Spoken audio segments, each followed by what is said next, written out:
Fiona and I are both pilots and have been married for 7 years. I thought we'd have a peaceful, happy life together forever. But I never saw it coming. She began ignoring me to please the airline owner's son, Jackson. She even swapped my eye drops with expired ones to boost her career and left me blind and grounded from flying. In the end, I lay alone in a hospital bed, unnoticed and desperate, unplugging my 4 and jumping out of the building. When I opened my eyes again, I quickly swatted away a falling bottle of eye drops. This time, I'm dedicating myself to the skies, not love. I got up, trembling in fear. Fiona, clueless. What's wrong? These eye drops are expensive. Don't waste them. I was in a daze, realizing I was back at the turning point of my past. Didn't I tell you to use the ones in my bag? Why'd you switch them? Fiona, unfazed by my reaction. These are $3,000 a bottle, and I opened them just for you. What's your problem? I picked up the dropped bottle. Stop lying to me. Fiona snatched it back. Stop overthinking. It was just convenient to grab the new one. I pointed to the expiration date. New? Fiona, is convenience all that matters to you in this? Fiona froze, seeing the bottle had expired a year ago. Her face stiffened. You didn't actually use it? So what's the issue? She threw the bottle away, her voice lower. The recent captain assessments are overwhelming, Joshua. Don't cause trouble now. I stayed silent. If she had cared for me, she wouldn't be so dismissive, right? When I did go blind from those drops, did she worry about my future or just see it as a chance to get with the airline heir? Back then, I had married Fiona in college and it had been 7 years. The expired eye drops blurred my vision rapidly, and even with emergency hospital treatment, it was no use. Within 3 months, I was blind. I lost my job and couldn't find another due to being stuck in medical care. Meanwhile, Fiona was cozy with Jackson and quickly rose to lead pilot thanks to his influence. In 3 years on the hospital bed, she visited a handful of times, always citing work as a reason to leave quickly. I learned about her promotion from former colleagues. Later, Fiona came to the hospital, slapped me with her ringed hand, and mocked me as a blind fool. I resented giving her my grad school slot for a better future. I resented spending nearly 300 hours teaching her in flight simulators. I resented shielding her from workplace bullying as a newbie. Because of her, I lost my career with not even an apology. But thankfully, I've been reborn. I want a divorce. It's not too late. I pulled out our marriage certificate. Fiona, I think we're not right for each other. Let's divorce. Divorce? Fiona's hand froze mid-air, smile fading. Joshua, stop being dramatic. I slammed the certificate on the table, coldly staring her down. Dramatic? I'm busy with captain training, don't have time for games. Fiona's chest heaved, holding back her emotions. Do you know how busy I've been? Anyone else would have left by now. Would you? I pressed. Fiona fell silent, then coldly replied, Fine, let's divorce. You'll regret it. She drove us to the civil office, signing the papers in anger, almost tearing the paper. Holding the divorce receipt, I thought just 30 days for the cooling-off period, and Fiona and our 7-year marriage will be over. The day after filing my birthday, I was grounded per airline policy. Fiona didn't come home all night, posting on social media with Jackson, the airline heir. She didn't block me or our colleagues, and soon ignorant comments congratulated us on eternal happiness. When I refreshed the page, the post was gone. Colleagues, curious, asked what happened. Since we're strangers now, there's no need to badmouth nor hide things. I simply replied, I wasn't with her. In the middle of the night, the door lock clicked, waking me. I rushed out to see Jackson tossing a drunk Fiona onto the couch. Fiona had given him the door code. Jackson was handsome, dressed lavishly, wearing suits worth at least $5,000. He had airline connections, a leadership lineage, and shareholder ties to other airlines. If Fiona chose power over sincerity, then congrats to them. Jackson mocked. You've been with Fiona for 3 years, but you're ugly and average. How'd she end up with you? I thought you'd be a worthy rival. What woman would stay with you? I ignored him, having heard similar taunts my whole life. Fiona once stood by me, telling everyone I had a kind heart, top grades, and flying skills, assuring any who doubted me that I'd prove myself. But now she's just a drunk. After Jackson left, I didn't move Fiona to bed, leaving her on the couch. The next day, she woke up sick. When I got up, breakfast was already ordered. I suddenly remembered, for 7 years, if home, she handled every breakfast. After I went blind, only the nurses reminded me to eat. I hadn't even sat down when the lock clicked open again, and Jackson walked straight in with a bag of supplements. I heard from a coworker that you got sick and rescheduled your flight. I came to check on you. Fiona was surprised and instinctively lectured me. Did you give him the code? Even if he's from the same airline, that's not safe. Jackson quickly stepped in, putting the supplements on the table. From where I sat, I could see it was expensive stuff, ginseng and cordyceps worth thousands. He pointed out, why does it matter? You were drunk last night. I brought you home and you told me yourself. We're so close now, no need to worry about codes. Fiona wanted to argue with Jackson but suddenly started coughing. Jackson immediately hovered over her, concerned. Last night, when I brought you home, Joshua was still awake. You look like you've spent the night on the couch. Fiona distanced herself from him. I flew for 18 hours. It's understandable if I didn't notice how tired I was. Jackson sat down, talking nonstop. I silently ate breakfast, feeling like Jackson was enjoying this show of being overly attentive. Fiona, feeling guilty about leaving me out, looked unsure of how to politely ask Jackson to leave, especially since he'd brought such expensive gifts. Seeing I had finished breakfast, she said, Joshua, you have a flight tomorrow, right? It wouldn't be good if you caught what I've got. Maybe you should go out for a while. Sure. Watching them being all lovey-dovey made me feel like an outsider anyway. After I left, I went to a hardware store and sold my ring. In college, my parents died in a plane crash. Since then, every time I board a plane, I can't help but feel nauseous. All my excellent grades became meaningless overnight. Fiona was the one who stood by me, comforting me, practicing flight simulations with me. Finally, despite the nausea, I managed to complete a real flight. I was determined to marry her after that. Our marriage was smoother than I imagined. It's been 7 years. We have no kids because I've been focused on my career. Her family isn't great, so she never pressures me to visit my parents. I thought we could get through the 7-year itch and grow old together. But now, with just one powerful man stepping in, our marriage is crumbling. I'm tired. A 3G ring sold for $1,300. I passed by a model shop and bought the model plane I'd always wanted but never splurged on. My dream was to be a fighter pilot in the Air Force. I passed the initial tests, but the day before the final test, Fiona got seriously ill. I took care of her and caught the illness too, so I was in no shape for the trial flight and didn't make it. I figured since the Air Force wasn't in the cards for me, I'd at least have the model at home to admire. But she thought it was too expensive and wanted us to save for our future. Now, I don't need to save for any future together.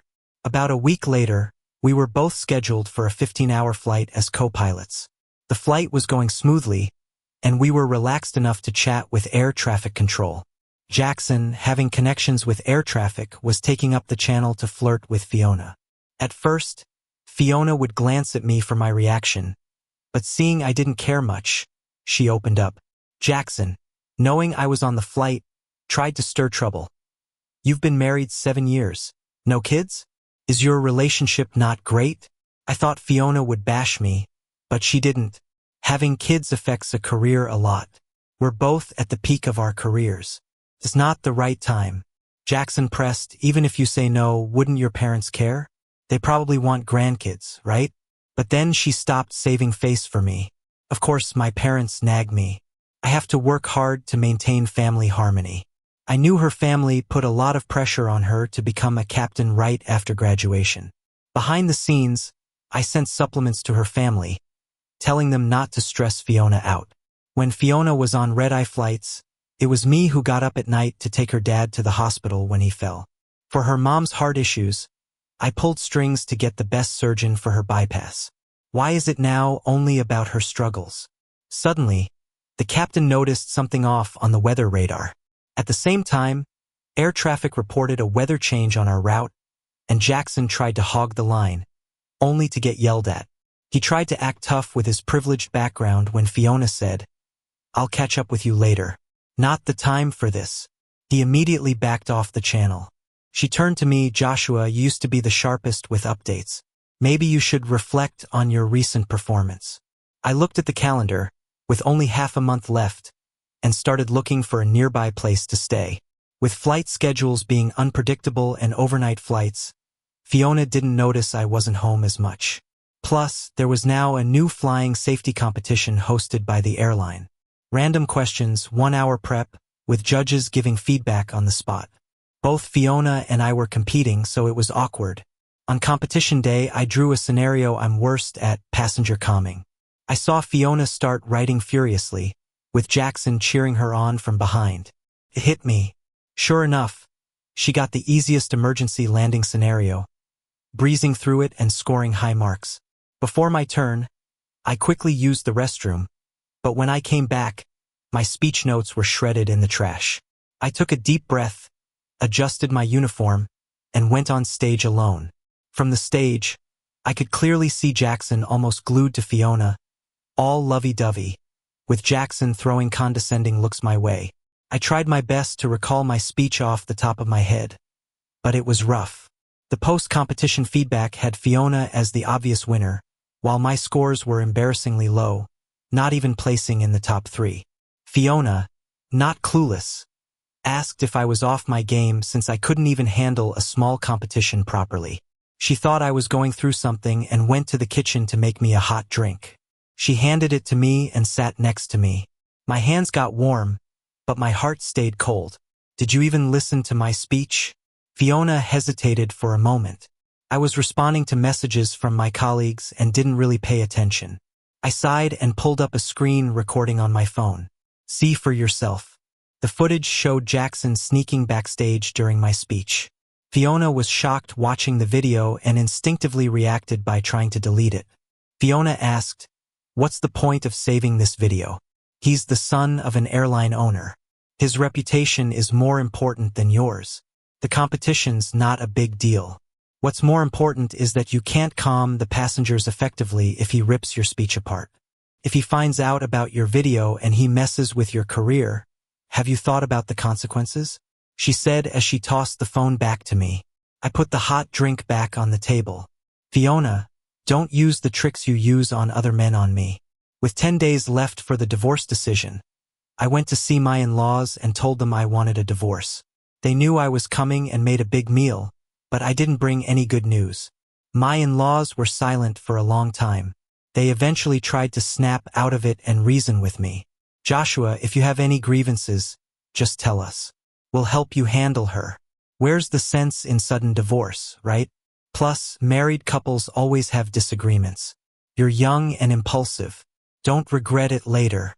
I gave them some food, still fulfilling my duties as their son-in-law. "I understand. Fiona and I haven't had a single fight all these years. We're just not compatible." I couldn't tell them about past life events. Those tragedies seemed too absurd. I wasn't there to complain, just to inform. My mother-in-law seemed reluctant to let me go, but my father-in-law stopped her. "Joshua, you're not a kid. Even if we don't get it, we support you. You have your thoughts and your freedom. We haven't forced anything on you for years. We never even made you call us mom and dad. If you want to leave, we won't hold you back." I made one last plea for Fiona's sake. "Sir, if you understand, don't force Fiona either. Her father was a retired captain with a great record. In their family, he was the one putting the most pressure on Fiona. She had told me many times she wanted to leave home for good. She never wanted to be a pilot. Her father chose that path for her." Her father sighed and said, "I promise you." As I left, I noticed the peace talisman on the table was gone. My mother-in-law explained, "Fiona is about to start flying. I gave her the talisman for good luck. Don't worry. When she comes back, I'll make sure she returns it." I actually didn't care. Who knew if that talisman now lies with another man? They told me I was always welcome, whenever I wanted. After returning, I started packing and moving to a new place. I picked a place that was close to work. The house we lived in was part of Fiona's dowry, and I didn't want any of it. Fiona left early that morning and didn't return until the afternoon. She slowly noticed that things in the house were disappearing and asked if I was decluttering. I didn't respond, but she assumed the responsibility and even threw away some of her flight route study notes. Polaroid fell from the closet. She assumed it was a photo from when we visited a popular cafe while dating. But when she checked, it was Jackson with his arm around her shoulders, posing for the camera. She quickly explained we were having dinner, and a new place opened nearby. It was a missed opportunity if we didn't go, and we just took a photo. It didn't mean anything else. He insisted on coming to our house. I was sick and couldn't stop him. Let's throw it away. I'll take you for photos next time. I casually said, I thought you were busy with work lately. That day was the anniversary of my mother's death. After not packing for long, I drove to the cemetery. When I arrived, I saw a bouquet of white daisies already there. I swapped them for pastries, paid my respects, and sat there eating them. My mother was allergic to pollen. I should have seen the signs. After 7 years of marriage, Fiona's feelings were fading. That night, I suddenly had a high fever. When I opened my eyes, the bed was empty and cold. I recalled her mentioning Jackson was unwell and receiving IVs at the hospital. As his boss's son, she felt obliged to visit him. I checked my phone and saw numerous messages from Fiona. But when I looked closer, it was actually Jackson using Fiona's phone to message. The picture showed them squeezed onto one hospital bed. Do you even deserve to be with Fiona? When I said I was sick, she rushed over at night. Some people wouldn't get visitors even if they were dying in the hospital. I was too weak from the fever to reply or get angry. With my head pounding, everything went black, and I passed out. I woke up the next day feeling better, but Fiona still hadn't returned. All that awaited me was a message about pay being docked for late attendance. Earlier that year, Fiona and I attended captain advancement training. We passed the ATPL and ICAO-4 tests but hadn't finished the follow-up exams. It's been a stressful time since every evaluation by the company could significantly impact our careers. Fiona's first flight as captain was that day, but her pilot's license was missing. This was a huge deal, especially with the captain and security nearby. All she found was a lanyard with a small cut. She broke into a cold sweat. Her lips turned pale. I swear, I had it in my bag, she said. The captain gave Fiona an hour to find it, but she couldn't. Lost documentation immediately meant grounding until they got replacements. I reminded her, how about checking Jackson's bag? She was really losing her cool, her temper flaring up. Don't start with me now. I don't have time for your nonsense. Hurry up. Give me your bag. She snatched my bag. The bright blue lanyard hurt her eyes. She held up the broken lanyard and accused me. Joshua, are you out of your mind? You're letting our personal issues creep into work. Do you know how important this flight is to me? Give me back my ID, now. I suddenly laughed, still fuming. Her lanyard had broken before, scaring her senseless. She had nightmares about losing her ID all the time. I packed up her lanyard, put it in my bag, and told her, I've taken your bad luck away. I used a zip tie to firmly attach her ID and lanyard. You'd need scissors to break it. She had saved my lanyard too, tying it to a lucky charm for safe flights. But now she had completely forgotten all that. She was so mad she slapped me right there. After 7 years of marriage, it was the first time she hit me.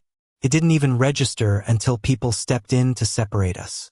I saw Jackson standing not too far away, mocking me. I saw Fiona's hand turn red, perhaps feeling a slight sting too. Fiona calmed down for a second and tried to apologize, but the crowd kept us apart. She looked at me from afar. Whatever she wanted to say was lost in the noise. Later, after losing her ID, she was grounded and reprimanded. When she got back, Fiona just got some painkillers, no apology or anything. I laughed. You see, in a past life I went blind, constantly interrupting her while she was cozying up with someone else.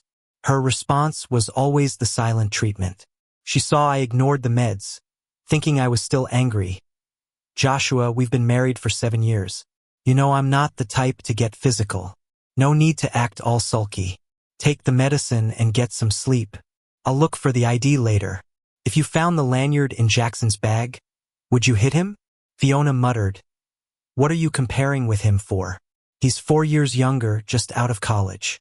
What would he know about flying? If he has a lanyard, it must be his own flight attendant ID. You see, half her heart is still with me because of our shared past. But the other half has wandered to another man because she sees a future with him. You still think it's my problem. Do you even remember where that lanyard came from? What? I told her the whole story, and she just looked grim. She finally took out a lucky charm from her bag.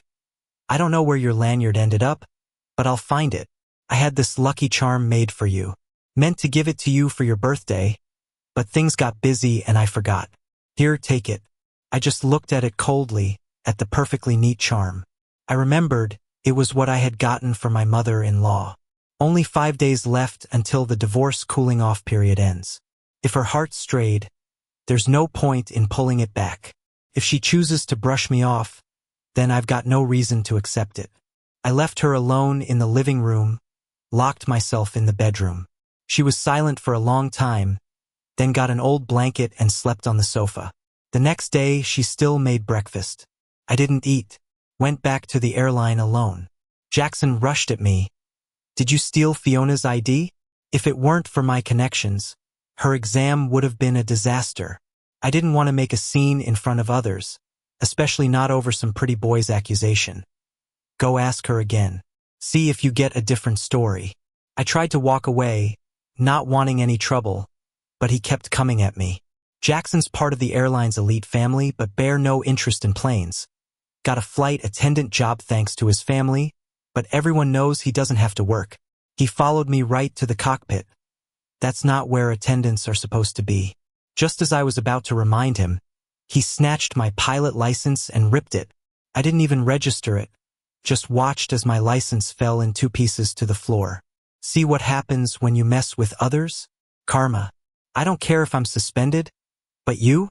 Let's see how you pass your assessment now. What are you gonna do? I've got connections, heck I could find another airline easily. But you? How many airlines would hire someone like you? Want me to count them for you? The captain stepped in between us. Come with me, we'll get your license reissued. We've got all your records, it'll just take a few minutes. Jackson stood with his hands on his hips.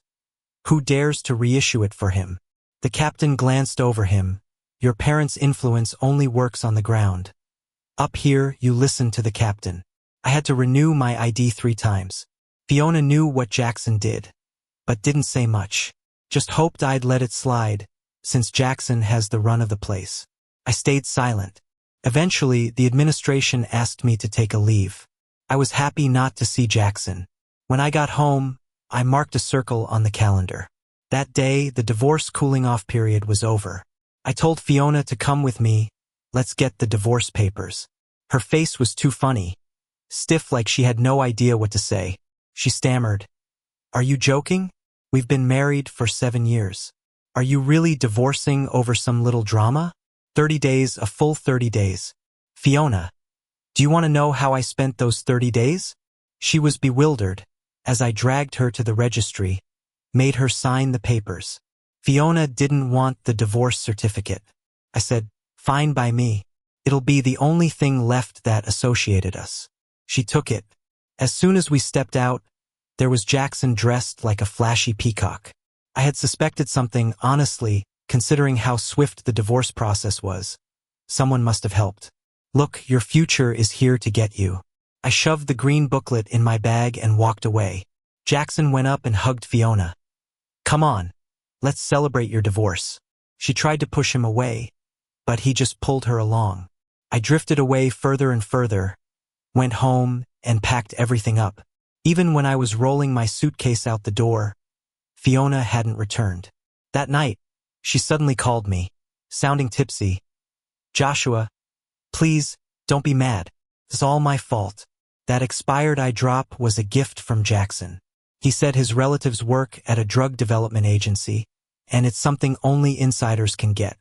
I brought it back for you without realizing it was expired because he didn't check, and I didn't either. I found out about that social media post from a colleague. He posted it. He just likes to document things, no malice intended. I found my ID. Jackson cut the lanyard while I was asleep and kept it. Later, we didn't realize my ID had slipped into his bag. He changes bags every day and didn't notice it either. I wanted to say that we could have avoided all this tension. It was my fault. It was, "Can you forgive me?" I didn't say a word. From start to finish, she wanted to keep her relationship with Jackson. She thought she could explain everything away and repair the cracks in our relationship. She's always been indecisive, pushed around by family and career, thinking I would always go along with her. She thought she could have an affair to make up for her lack of skill, quickly becoming a captain. That way, she could have a lasting marriage, a connection with the airline owner's son, and make peace with her mom. Where in the world does such luck exist? In my past life, I believed all her promises. Even after I went blind, I hoped she'd visit me in the hospital. In the end, I couldn't even reach her when Jackson bullied me by my hospital bed. This time, I wasn't patient enough to believe anymore. She kept pleading until her throat was dry but got no response. Finally, she said, "I'm sorry. Remember to take the good luck charm. I wish your flight training goes smoothly tomorrow." She hung up. I finally heard the sorry I had wanted to hear in my past life, but it was too late. An apology carried no weight now. I'd rather she didn't mention that phony good luck charm. On my first training flight, Fiona sent me tons of messages. I just blocked her. The captain training me was the same person who helped me out last time. I checked her ID. Her name's Gina. She said, "Don't be nervous, your flying's always been good. Just do your thing." On this flight, Jackson worked as cabin crew. He should have stayed in the cabin, but he kept trying to come to the cockpit. If it were any other time, we might have let him, given he wasn't just any cabin crew. But Gina wouldn't have it. She told him not to come in unless he had a report. Even without Jackson, the flight was anything but smooth. A rare thunderstorm formed. The plane shook, and you could hear the passengers' screams. I kept my eyes glued to the weather radar, quickly communicating with air traffic control. The situation was dire. Even the control tower suggested I return. I knew I could handle it. I precisely analyzed the storm's range and intensity, developed a rerouting strategy, and broadcasted to the crew to calm the passengers. That queasy feeling stirred again. Gina suddenly patted my shoulder, double-checking the plane's key systems and confirming our reroute. "You're doing great. We'll all be safe." The nausea disappeared just like that. As the plane stabilized, Jackson, scared out of his wits, burst into the cockpit. He said, "Must be bad luck. I've flown countless times and never seen such a scene. Why does it happen right when you take over?" Gina, poised to jot down my score, said, "If some pampered guy hasn't seen the world, he should speak less. If it weren't for someone with high skills, soon your parents would have heard your voice only from the black box." Jackson glared at me, choked up, and walked off. Later, I found out Gina is actually Jackson's cousin. This glowing scorecard brought me many advantages. My thesis defense went incredibly smoothly. No one made things difficult. I successfully got promoted to captain. The airline handed me my captain's certificate. Looking at that thin piece of paper, I thought of all I'd been through, and tears flowed unbidden. Fiona was unstable, made major mistakes before, and flunked her subsequent training flights. Even with Jackson's backing, she didn't make captain. My parents called. They heard the good news and wanted to celebrate with dinner. I had a hunch about the dinner's true purpose, so I politely declined. They didn't insist, just said they hoped I could look out for Fiona. I didn't reply. Leaving the promotion meeting, Fiona stopped me. She was holding a box, hoping I'd open it. I ignored her, so she opened it herself. Inside, it was filled with the letters from when we were dating. Fiona said, "Take this box. Every time I open it, I think of you." The musty smell of slightly moldy love letters made me chuckle coldly.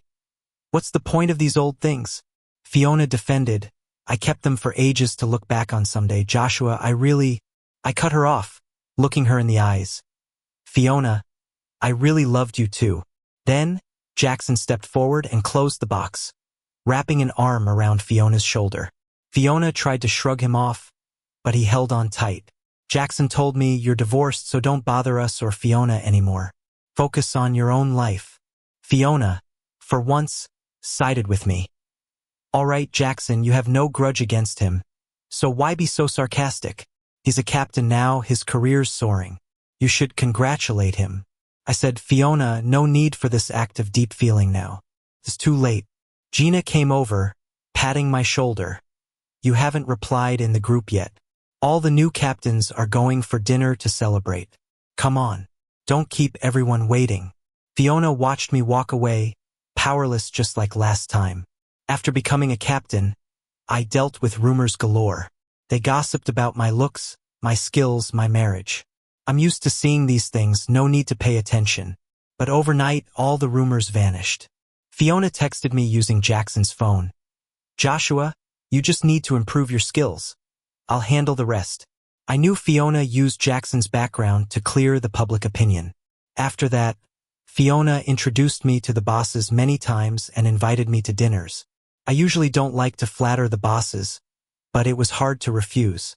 At every dinner, I'd see Fiona and Jackson sitting together, like a golden couple. Whenever Fiona tried to signal me, Jackson would shift her focus back. After the dinners, Fiona would find me in private. "Joshua, I know I've hurt you before, and I want to make it up to you. You don't like flattering the bosses, so I'll do that for you." She promised once she becomes a pilot, we could be together. Just then, she got a call from Jackson urging her, and she hurried off. Not long after, I was penalized for a misjudgment. Fiona thought she finally had a chance to help me, so she reached out, saying if I agreed to be her secret lover, she would handle everything for me. I didn't care, so she lowered her demand, saying if I didn't block her number, she could help cancel my penalty. A few days later, the airline investigated the black box, and it turned out the situation that day was unique. I hadn't made a wrong judgment. Air traffic control only wanted me to change course for conservative reasons. Turns out changing the course would have led to a major accident. With the truth out, I not only cleared the penalty but also got commendation. At the annual awards conference, I looked at Fiona's sullen face and just found it amusing. When will she realize I don't need her? Her flattery was cheap, and her efforts were even more annoying. My indifference had Fiona anxious. In one of her last messages, she said if I was a stone, I should have been warmed by her by now. The next news about Fiona was her marriage to Jackson. Jackson never shied away from mentioning household issues, often publicly saying he couldn't understand Fiona at all. He only loved Fiona for her looks and gentle nature, not caring about anything else. I knew Fiona wasn't as tough as she appeared. She had her vulnerabilities, and those would ruin her marriage.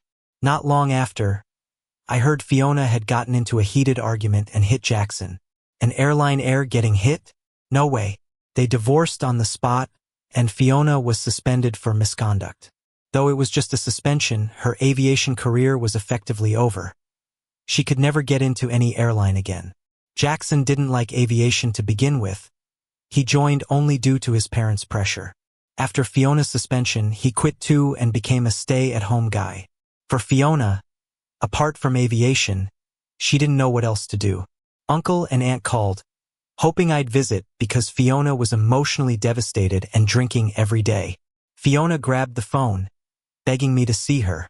I replied, "The worst thing for a plane going straight is to wobble." Gina silently supported me in the days that followed. I noticed her feelings and told her I didn't want to get married. I only wanted to dedicate my life to aerospace and had no time for relationships. She understood and continued to help smooth the waves in my career.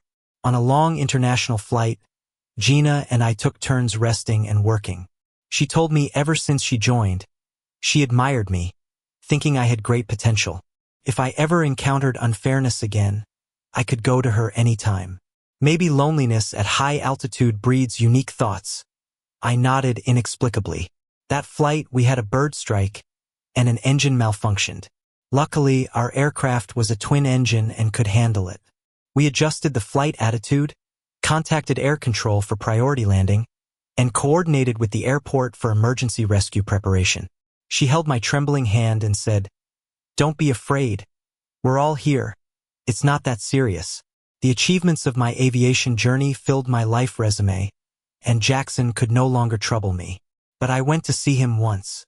In the past life, after he got close with Fiona, I investigated him through fellow colleagues. Turns out he participated in many car races, dreaming of being a racer. He only joined the airline due to his parents' pressure. "Since you're in your 20s, why not do what you really want?"